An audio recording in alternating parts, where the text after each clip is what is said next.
I gave your number to my friend Liana, and I told her that you're the best sitter in town. Hello, Connie? Yeah, I think she bought it. Thanks, Parker.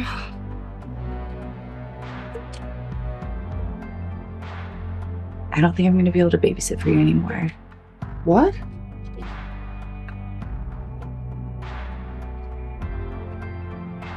Hello?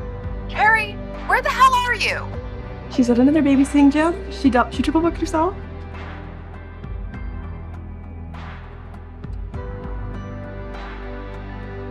I need you, Reese. I need you.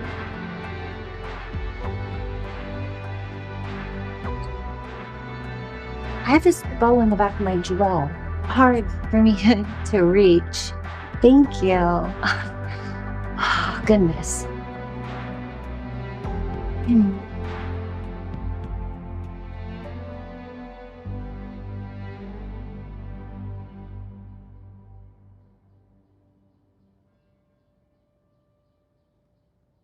Film as a whole unfolds as a quiet, cumulative study of women moving through spaces that were never designed to hold their full emotional truth.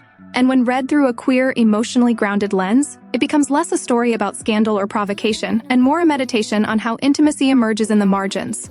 In pauses, in moments that society insists on misreading or erasing, with Scene 4 between Julia and Scarlet functioning as the emotional hinge, where the film's long-simmering tensions finally surface without ever needing to declare themselves out loud. From the beginning, the movie situates its women within systems that ask them to perform composure and usefulness above authenticity, whether as professionals, caretakers, or symbols of respectability. And Julia's arc in particular reflects a woman trained to be competent, contained, and palatable, someone whose worth is measured by how well she manages other people's needs while deferring her own, a dynamic that queer women will immediately recognize as familiar, especially those who learned early to translate desire into helpfulness, affection into availability, and longing into silence. Scarlet, by contrast, is positioned as someone who appears more assured, more openly directive, yet this confidence is itself a performance shaped by class, power, and survival. And the film is careful to show that her seeming ease masks a parallel form of constraint, one that requires her to anticipate judgment, to frame her actions defensively, and to preemptively deny transgression before it can be named, which is why so much of their interaction in Scene 4 circles around discomfort, rules, and what is or is not allowed, rather than around any explicit declaration of feeling. The scene's dialogue, sparse and fragmented, mirrors how queer desire is often experienced not as a clear statement, but as a series of interruptions, phone calls, obligations, explanations, jokes, that both defer and intensify what cannot yet be spoken. And the act of asking for help with the bow of a dress becomes symbolically charged not because of physical proximity, but because it creates a socially acceptable pretext for closeness, one that many queer women recognize as a survival strategy in environments where direct expression could carry real consequences. Julia's hesitation, her repeated checks about discomfort, and Scarlet's oscillation between reassurance and provocation reflect the delicate dance of consent and fear that arises when two women sense something real but have been conditioned to doubt the legitimacy of that feeling, especially in contexts where power dynamics and professional boundaries are already fraught.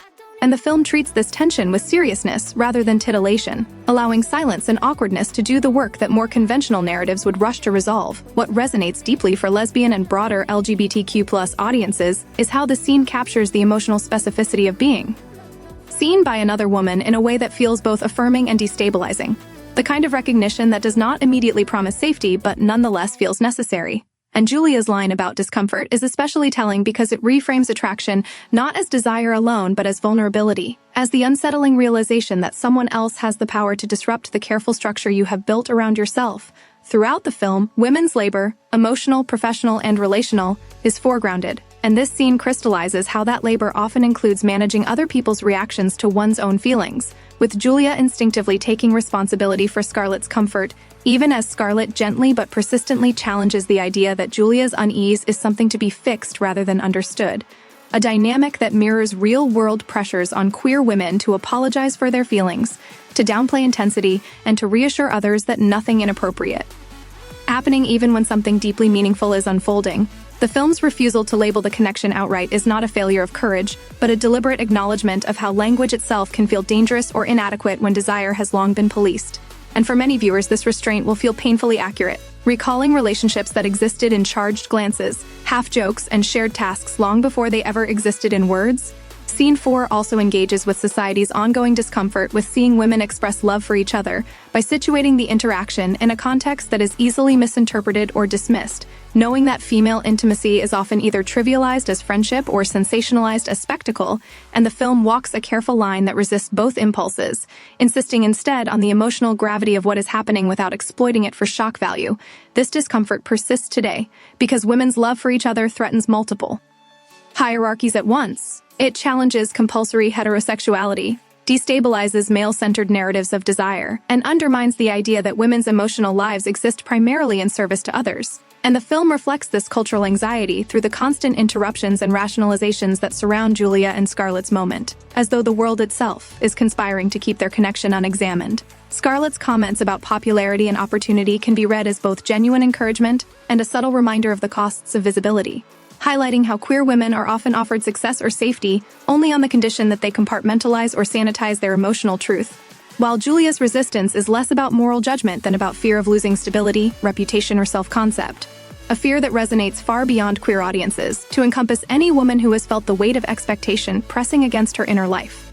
Taken as a whole, the movie uses this scene to reflect on how women are taught to negotiate desire through layers of metaphor and practicality, turning emotional need into something that must be earned, paid for, or justified, and the line about being paid becomes especially poignant when viewed symbolically, suggesting how often women's closeness is only deemed acceptable when framed as labor rather than longing. Yet despite these constraints, the film affirms the quiet radicalism of recognition, the way two women can momentarily step outside prescribed roles and experience a shared awareness that neither fully controls but both honor.